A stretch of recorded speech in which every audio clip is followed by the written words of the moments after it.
તો કેમ છો મિત્રો, બધા મજામાં ને? આઈ હોપ કે તમે બધા મજામાં હશો. તો આજે બીજો લેક્ચર જોવાનું છે આપણે. પહેલું લેક્ચરનું વિડીયો આપણે બનાવ્યું હતું, એ ઇન્ટ્રોડક્શનનું હતું એનાટોમીની અંદર, અને હવે આપણે જોવાનું છે ઇન્ટ્રોડક્શન પછી પેજ નંબર 2 પર આવેલું લેવલ ઓફ સ્ટ્રક્ચરલ કોમ્પ્લેક્સિટી. બરોબર છે? તો ચલો ફટાફટ આને જોઈએ શું કહે છે. તો શું છે, within the body there are different level of structural organisation and complexity. બોડીની અંદર શું છે, ડિફરન્ટ લેવલના સ્ટ્રક્ચર આવેલા છે, ઓર્ગેનાઇઝેશન આવેલા છે, અને કોમ્પ્લેક્સિટી પણ આવેલી છે. બરાબર. The most fundamental of this is a chemical. તો બધા ઘણા બધા શરીરની અંદર કેમિકલ પણ આવેલા છે. બરાબર. Atoms combine to form molecule. ચલો, તો એટમ્સ શું કરે છે, કમ્બાઇન થઈને મોલિક્યુલ બનાવે છે. બરાબર. Of which there is a vast range in the body. કે જે બોડીની અંદર ઘણી બધી સંખ્યાની અંદર આવેલા છે, ઘણી બધી રેન્જની અંદર આવેલા છે. બરાબર છે. હવે The structure, properties and function of the important biological molecule are considered in chapter 2. તો આપણે ચેપ્ટર 2 ની અંદર જોઈશું. બરોબર. Structure, property, function of the important biological molecule આપણે ચેપ્ટર 2 ની અંદર જોઈશું. બરોબર. હવે જોઈએ તો cell are the smallest independent unit of the living matter. તો આપણે તો બધાને ખબર છે કે સેલ શરીરનો સૌથી નાનામાં નાનો એકમ છે. શરીરની અંદર સૌથી નાનું વસ્તુ આવેલા, જેમ કે સેલ શું બનાવે છે, સેલ બધા ભેગા મળે છે, ઘણા બધા ટીશ્યુ બનાવે છે, ટીશ્યુ બધા મળે ઓર્ગન બનાવશે, ઓર્ગન બધા મળીને અને શું બનાવે છે, સિસ્ટમ બનાવે છે. આ બધી સિસ્ટમો મળીને શું બનાવે છે, શરીર બનાવશે. એવી રીતે જે સેલ છે સૌથી નાનો એકમ છે. સેલની અંદર પણ ઘણી બધી વસ્તુ આવેલી છે. સેલની અંદર બધા અલગ અલગ ઓર્ગેનેલ્સ આવેલા છે. બરાબર. માઇટોકોન્ડ્રિયા, એન્ડોપ્લાસ્ટિક રેટિક્યુલમ આવી ગઈ. બરાબર. એની નીચે પણ જોઈએ તો બધા એટમ્સથી બનેલા છે. એટલે એને પણ માઇક્રોસ્કોપિક લેવલે જઈએ તો ઘણા બધા મોલિક્યુલ્સ છે, બધા એટમ્સ બનાવે છે મોલિક્યુલ્સ બનાવે છે સેલ્સ. બરાબર. અને સેલ્સ બનાવે છે ટીશ્યુ બનાવે છે આપણે, એન્ડ સો ઓન આપણે જોયું. હવે cell are the smallest independent unit of the living matter આપણે જોયું. બરાબર. They are the too small to be seen with the naked eye. Naked eye એટલે આપણે નળી આંખે જોઈ શકતા નથી, એટલે બહુ નાના છે એનો મતલબ. But when magnified using a microscope, એટલે માઇક્રોસ્કોપથી જોઈએ છે તો શું થાય છે, different type can be distinguished by their size. એટલે ડિફરન્ટ ટાઈપનું ડિફરન્ટ સાઇઝ આપણે જોઈ શકીએ છીએ, શેપ જોઈ શકીએ છીએ. બરાબર. And the dyes they absorb when stain in the લેબોરેટરીની અંદર એની ઉપર ડાઈ નાખવામાં આવે છે. બરાબર. અમુક પ્રકારનું કેમિકલવાળો કલર નાખવાનો હોય. બરાબર.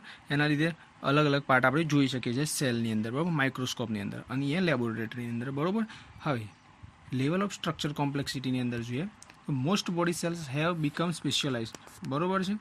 શું છે, મોસ્ટ બોડીના સેલ છે એ શું છે, હેવ બીકમ સ્પેશિયલાઇઝ, એટલે સ્પેશિયલાઇઝ બને છે, એટલે કે ડિફરન્શિએટ અલગ અલગ કેરેક્ટરિસ્ટિકવાળા બને છે. બરાબર. To carry out a particular function કરવા માટે. બરાબર. That contribute to body needs, કે જે બોડીની નીડ્સ એકોર્ડિંગ એ શું કહે ઇવોલ્વ થાય છે. બરાબર. અને કન્ટ્રીબ્યુટ કરે છે અને અલગ અલગ પર્ટિક્યુલર ફંક્શન કરે છે. આટલા સુધી ક્લિયર થઈ ગયું. બરાબર છે. હવે નેક્સ્ટ જોઈએ પછી શું હતું, કન્ટ્રીબ્યુટર નીડ્સ જોયું. શોઝ ફિગર 1.1 એ શું કહેવા માંગે છે, આ ફિગર 1.1 છે, આ બાજુની અંદર આપણે જોઈએ તો shows some highly magnified nerve cell. તો આ નર્વ સેલનો ઇમેજ છે એમ કહે છે. બરાબર. The specialise function of the nerve cell is a transmit electric signal. એટલે કે નર્વ સેલ શું કરે છે, નર્વ સેલ કે ન્યુરોન્સ. બરાબર. ન્યુરોન્સ અને નેફ્રોન્સની અંદર ફરક છે. બરાબર. ન્યુરોન મગજની અંદર આવેલું છે, જ્યારે નેફ્રોન, બરાબર, નેફ્રોન એ કિડનીની અંદર આવેલું છે. બરાબર. એ યાદ રાખજો. ન્યુરોન, બરાબર, નેફ્રોન બે અમર રોન છે, પણ ન્યુરોન, બરાબર, એટલે નવી વસ્તુ ક્યાં હોય, મગજની અંદર આપણા અંદર આવે, એવી રીતે યાદ રાખો. નવી વસ્તુ આપણે મગજની અંદર આપણે ડેટા કલેક્ટ કરી નવી વસ્તુ જાણીએ છીએ. એટલે ન્યૂ શબ્દ આવે એટલે મગજને રિલેટ કરી દેવાનું, એટલે મગજની અંદર ન્યુરોન આવશે. અને નેફ્રોન, બરાબર, તો નેફ્રોન કિડનીની અંદર, વધેલું કિડનીની અંદર. બરાબર. આવી રીતે ન્યુરોન અને નેફ્રોનનો તમે ડિફરન્શિએટ કરી શકો છો, જલ્દી યાદ રાખી શકો છો. બરાબર. અલગ રીતે તમારે પણ ટેકનિકથી યાદ કરી શકો છો. બરાબર. પછી આપણે કેટલા હતા, તો ન્યુરોન અને most body cells have become specialise એ જોયું. કેરી આઉટ ફિગર પછી shows some highly magnified nerve cell એ જોયું. Specialise function of the nerve cell is a transmit electric signal એ પણ જોયું. સિગ્નલ અલગ અલગ સુધી પહોંચાડે છે. બરાબર. These are integrated and coordinated. બરાબર. ઇન્ટિગ્રેટેડ હોય, કોર્ડિનેટેડ હોય, allowing the millions of the nerve cell in the body to provide rapid and sophisticated communication system. તો આ નર્વ સેલ એટલે કે ન્યુરોન્સ. બરાબર. ન્યુરોન્સ શું કહે છે, કમ્યુનિકેશન કરવામાં મદદ કરે છે. કેવી રીતે, તો ઇલેક્ટ્રિકલ ઇમ્પલ્સિસ મોકલીને, બરાબર. આ બધું નેક્સ્ટ આપણે ડિટેલની અંદર જોઈશું, પણ હાલ પૂરતું યાદ રાખજો કે ન્યુરોન ક્યાં આવેલું છે, નેફ્રોન ક્યાં આવેલું છે, એનું કામ શું છે, બરાબર છે. ઇન કોમ્પ્લેક્સ ઓર્ગેનાઇઝેશન શું છે, ઇન કોમ્પ્લેક્સ ઓર્ગેનિઝમ, બરાબર, such as a human body. તો હ્યુમન બોડી કોમ્પ્લેક્સ છે એ તો આપણને ખબર છે. Cell with similar structure and function are found together, બરાબર. સેલ બોડીની અંદર શું છે, સેલ્સ આવેલા હોય છે, સિમિલર સ્ટ્રક્ચરવાળા અને સિમિલર ફંક્શનવાળા પણ આવેલા હોય છે, આર ફાઉન્ડ ટુગેધર, બરાબર, જોવા તો મળે છે, બરાબર. અમુક સરખી કેરેક્ટરિસ્ટિકવાળા પણ હશે, અમુક અલગ અલગ કેરેક્ટરિસ્ટિકવાળા હશે, એટલે કે ડિફરન્ટ જેમ લોકોની અંદર બી શું કહેવાય, અલગ અલગ જાતના લોકો હોય છે, બરાબર. અલગ અલગ ડિફરન્ટ પર્સનાલિટી હોય, અલગ અલગ ડિફરન્ટ કામ કરતા હોય, એવી રીતે સેલ પણ અલગ અલગ છે, અને ઘણા ખરા સિમિલર પણ વસ્તુ હોય છે, બરાબર. એટલે કે સિમિલરિટી પણ હોય, ડિફરન્શિએશન પણ હોય, બરાબર. ફોર્મિંગ અ ટિશ્યુ, કે જે સેલ છે એ સરખા અને એક બીજાના સરખું કામ કરે છે, એ શું બનાવે છે, ટિશ્યુ બનાવે છે. સિમ્પલ વસ્તુ છે. The structure and function of the cell and tissue explored in the chapter 3. તો ચેપ્ટર 3 અંદર આપણે સેલ અને ટિશ્યુ વિશે આપણે ડિટેલની અંદર જોઈશું, બરોબર છે. વિડીયો પસંદ આવે તો લાઇક કરી દેજો, ઠીક છે. Organs are made up of a number of the different types of a tissue and have evolved to carry out a specific function. હવે આ શું કહે છે, organ are made up of the number of the different type of a tissue. Cell ઘણા બધા similar cell મળીને શું બનાવે છે, ટિશ્યુ આપણે જોયું, અને ઘણી બધી ટિશ્યુ મિક્સ થઈને શું ફોર્મ કરે છે, ઓર્ગન્સ બનાવે છે. તો organs are made up of number of the different types of tissue, different type of tissue, બરોબર હોય છે.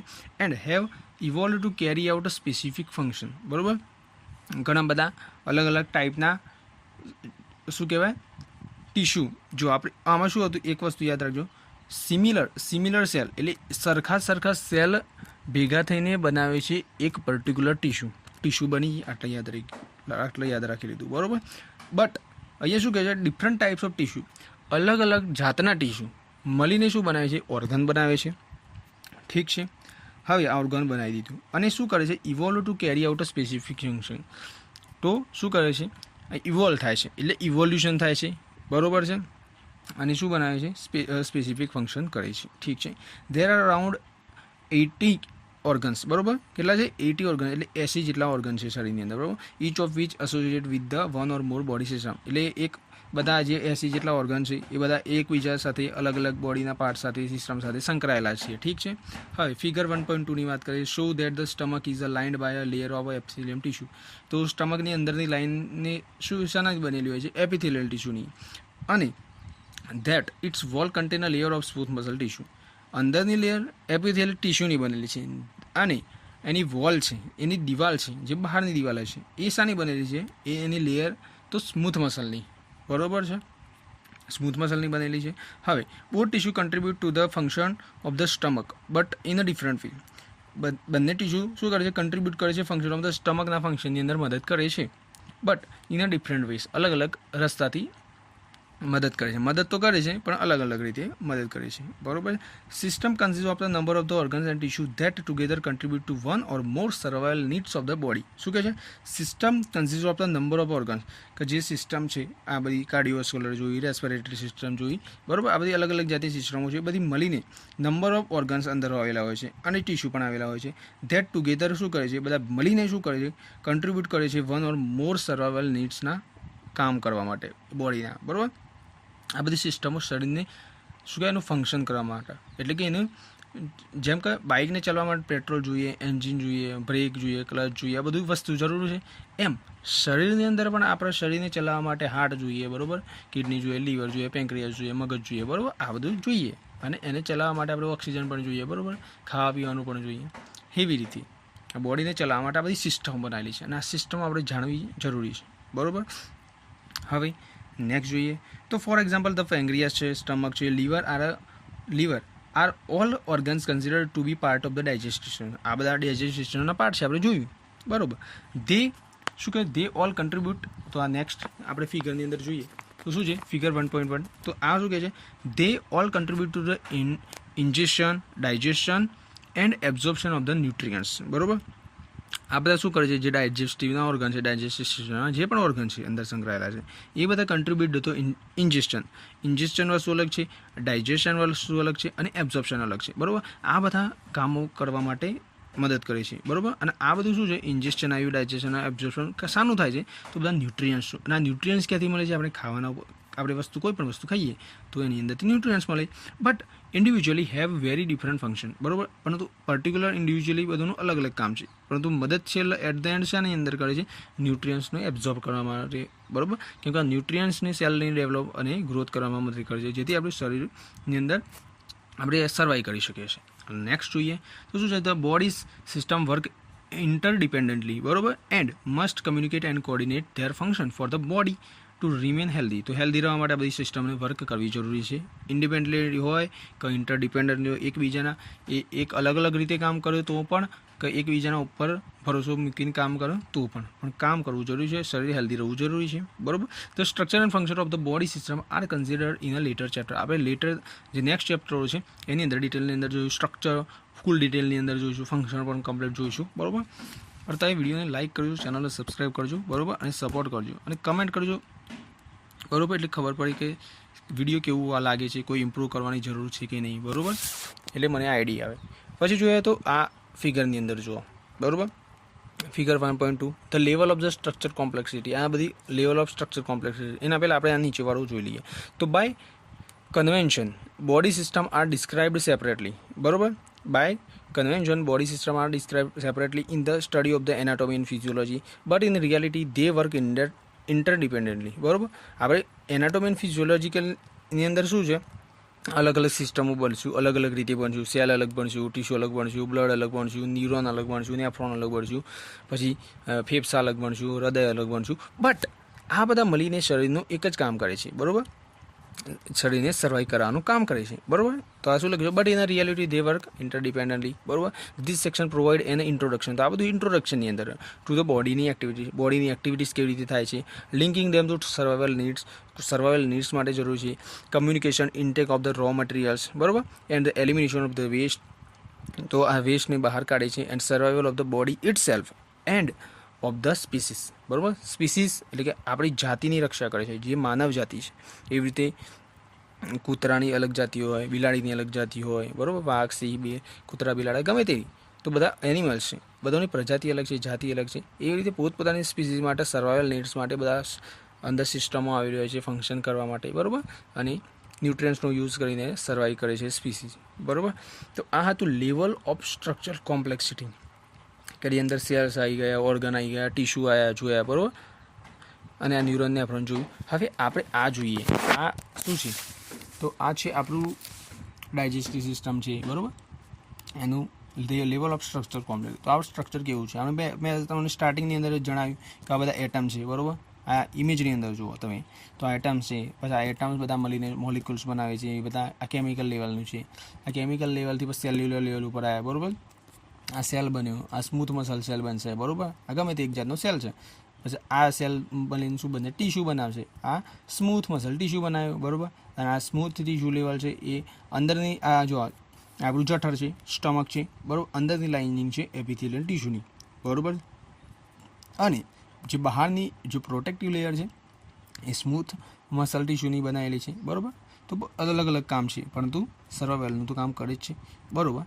હવે નેક્સ્ટ જોઈએ આ ઇમેજ ડાયજેસ્ટિવ સિસ્ટમની અંદર એક આમાં આવું છે, ઉપર સલાવેરી ગ્લેન્ડ છે એના બાજુની અંદર, એની નીચે ફેરિક્સ છે, ફેરિક્સના એક્ઝેક્ટ થોડું નીચે લેરિક્સ હશે, બરાબર. પછી આ નળી છે, અન્નનળી, એને ઇસોફેગસ કહેવાય, ઇસોફેગસ છે. પછી નીચે આ જઠર એટલે સ્ટમક છે, એના નીચે પેન્ક્રિયાસ છે, બરાબર. એના લેફ્ટ સાઈડની અંદર સામે જોઈ શકો છો મોટું એવું આ લીવર છે, બરાબર. એના નીચે લાર્જ ઇન્ટેસ્ટાઇન મોટું જાડું છે દેખાય છે એ. પછી સ્મોલ ઇન્ટેસ્ટાઇન, કે સ્મોલ ઇન્ટેસ્ટાઇન કહેવામાં આવે છે સ્મોલ છે, પરંતુ લંબાઈની અંદર એ મોટું છે, બરાબર. પછી આ નીચે આ રેક્ટમ છે, બરાબર, કે જ્યાંથી એક્સક્રીશનનું કામ થાય છે, વેસ્ટ ફિઝિસ અને સ્ટૂલ પાસ આઉટ કરવાનું ને બધું થાય છે. તો આ હતું લેવલ ઓફ સ્ટ્રક્ચર કોમ્પ્લેક્સિટી આપણે જોયું. હવે નેક્સ્ટ લેક્ચરની અંદર આપણે કમ્યુનિકેશન જોવાના છે, બરાબર.